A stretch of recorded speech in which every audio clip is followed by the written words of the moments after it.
नमस्कार, माझ्या अंजलीज किचनमध्ये तुमचं स्वागत आहे। आज आपण बघणार आहोत झटपट होणारं कैरीचं लोणचं। तर ह्या मी कैऱ्या घेतलेल्या आहेत, चांगल्या धुवून घेतलेल्या आहेत। एक बाउल गूळ घेतलेला आहे। तर आता ह्या कैरीची आपण सगळी सालं काढून घेऊया। आता ही आपली अशी सालं काढून झालेली आहे प्रत्येक कैरीची। आपण ह्या कैरींच्या फोडी करून घेऊया।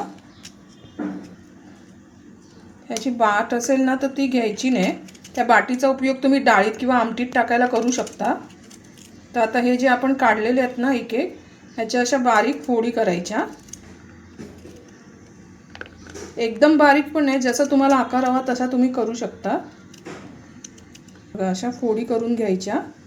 अशा रीतीने आपण सर्व या फोडी करून घेऊया। आता ह्या आपण छान दिसतात ना तुम्हाला, या फोडी करून घेतलेल्या आहेत। आपण गूळ घेतलेला आहे। आता आपल्याला आपण गूळ ह्याच्यात घालणार आहोत, अंदाजे घालायचा। आता हा मी जवळजवळ थोडा अर्धा घातलेला आहे। हाताने सगळा कालवून ह्या फोडीला लावायचं आहे, म्हणजे आपल्याला अंदाज कळेल की गुळाचं किती प्रमाण ह्याला लागतंय। आता आपला गूळ टाकून झालेला आहे। ही हळद टाकली आहे, ते तुम्ही तुमच्या अंदाजानुसार टाका। हे मी तिखट घालते। आता आपण याच्यात मीठ घालत आहोत, धण्याची पावडर पण घालत आहोत। हे सर्व आपण मिक्स करून घेऊया हातानेच, सगळीकडे चांगलं चोळून घ्यायचं। आता आपण राई घालणार आहोत।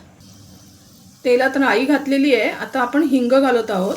आपण तेलामध्ये हे गूळ लावलेलं फोडी, सर्व गूळ लावलेल्या फोडी घालणार आहोत। आता हे मी थोडं पाणी घेतलेलं आहे, पाणी मी याच्यात घालत आहे। आता तुम्ही म्हणाल पाणी घातल्यावर लोणचं कसं टिकणार, तर हे आपलं लोणचं आहे ना, झाल्यानंतर आपण फ्रीजमध्ये ठेवायचं बॉटलमध्ये भरून, कारण हे जास्तीत जास्त 15 ते 20 दिवसच टिकतं। पण आमच्या घरात तर हे 4-5 दिवसातच संपून जातं। आता याच्यावर झाकण ठेवून द्यायचं शिजेपर्यंत। आता आपलं हे गोड लोणचं तयार झालेलं आहे, हे बघा।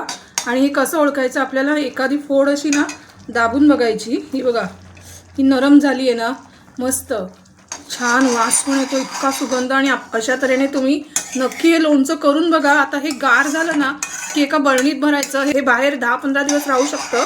आणि जर जास्त अजून हवं असेल तर तुम्ही फ्रीजमध्ये ठेवून द्या, कारण आपण हे पाणी घालून शिजवलेलं आहे। पण इतकं चवीला खूप सुंदर लागतं। नक्की करून बघा, तुमच्या लहान मुलांपासून ते मोठ्यां अगदी वृद्धांपर्यंत सगळ्यांना आवडेल। आणि अशा रीतीने मी लोणचं तयार करून तुम्हाला दाखवलं आहे। आणि तुम्ही माझ्या अंजलीज किचनला लाईक करा, शेअर करा, सबस्क्राईब करा। धन्यवाद।